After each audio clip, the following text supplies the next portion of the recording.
السلام عليكم. لا تنسوا الاعجاب بالفيديو والاشتراك في القناة تشجيعا لنا لنستمر بنشر المزيد ان شاء الله.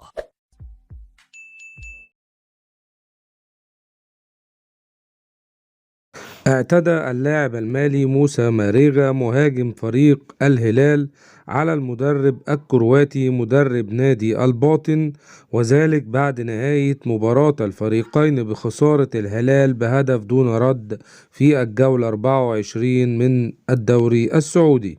وظهر موسى ماريغا وهو يدفع مدرب الفريق السماوي ويعتدي عليه، وذلك بعد نهاية المباراة، حيث وجه حكم اللقاء فيصل البولي بطاقة صفراء في وجه ماريغا وفي وجه مدرب الفريق السماوي بعد التصرف الغير لائق.